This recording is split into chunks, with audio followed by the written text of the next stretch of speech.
क्या आप तैयार हैं एक ऐसी कहानी सुनने के लिए जो आपके रोंगटे खड़े कर देगी और आपके दिल को छू लेगी?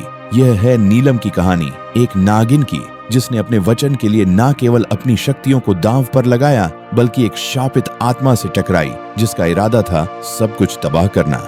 आइए इस रोमांचक, भावनात्मक और अलौकिक यात्रा में डूब जाएं जो आपको आखिरी पल तक बांधे रखेगी।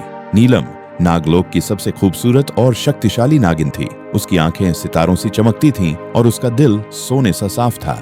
एक विशेष सूर्य ग्रहण के दिन वह अपनी सहेलियों के साथ धरती पर उतरी ताकि एक पवित्र पूजा संपन्न कर सके जो नागलोक की शांति के लिए जरूरी थी। लेकिन नागलोक का कड़ा नियम था, ग्रहण शुरू होने से पहले सभी नागिन को वापस लौटना होगा वरना उनकी शक्तियां ग्रहण समाप्त होने तक छिन जाएंगी। नीलम और उसकी सहेलियां पूजा में मग्न थीं। तभी अचानक हवा में एक ठंडी सिहरन दौड़ी। कालिया, एक भयंकर और दुष्ट नाग जो पहले नागराज सूर्यदेव द्वारा नरक में कैद किया गया था, बदला लेने के लिए धरती पर लौट आया। उसकी आंखों में आग थी और उसका इरादा था नीलम को नष्ट करना। कालिया ने ग्रहण के दौरान नीलम को आग के घेरे में कैद कर लिया। उसकी सहेलियां डर के मारे नागलोक भाग गईं और नीलम अकेली रह गई।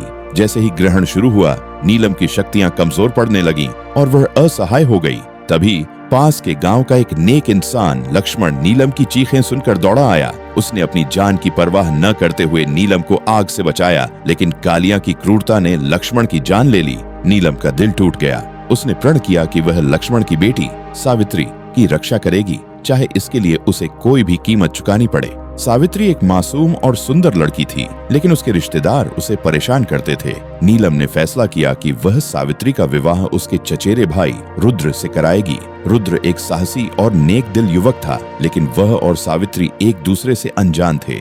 नीलम ने चतुराई से उनकी मुलाकात कराई और जल्द ही दोनों के दिल एक दूसरे के लिए धड़कने लगे। लेकिन उनके परिवारों के बीच पुरानी दुश्मनी थी जो शादी में रुकावट बन रही थी। नीलम ने दिन रात मेहनत की, दोनों परिवारों को मनाया और आखिरकार रुद्र और सावित्री की शादी धूमधाम से हुई।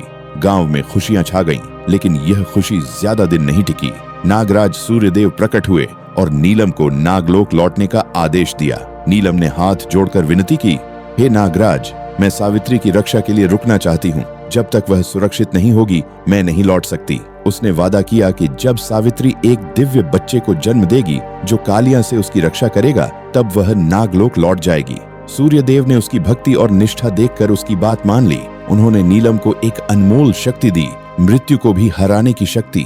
लेकिन एक नई मुसीबत सामने थी। रुद्र का छोटा भाई वीर नीलम से प्यार करने लगा। वीर का दिल नीलम के लिए बेकरार था, लेकिन नीलम ने उससे दूरी बनाए रखी क्योंकि उसका एकमात्र लक्ष्य था सावित्री की रक्षा। कुछ महीनों बाद सावित्री गर्भवती हुई और घर में उत्सव का माहौल था। लेकिन कालिया की काली छाया फिर से मंडराने लगी। उसने एक दुष्ट आत्मा मायावी के साथ मिलकर नीलम को जादुई बंधन में कैद कर लिया। कालिया ने सावित्री पर हमला किया और वह सीढ़ियों से गिर पड़ी। इस हादसे में सावित्री का होने वाला बच्चा मर गया। नीलम ने सूर्यदेव की शक्ति का उपयोग कर बच्चे को जीवित किया और सावित्री ने एक स्वस्थ बेटे को जन्म दिया। नामकरण समारोह की तैयारियां जोरों पर थीं, लेकिन कालिया ने फिर से दस्तक दी।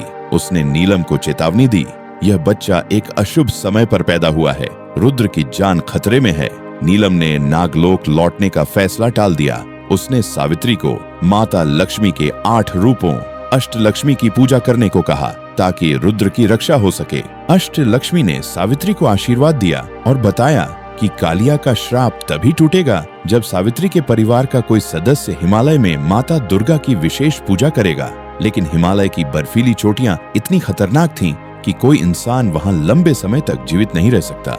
नीलम ने फैसला किया कि वह खुद यह पूजा करेगी, लेकिन माता लक्ष्मी ने कहा केवल सावित्री का परिवार ही यह पूजा कर सकता है।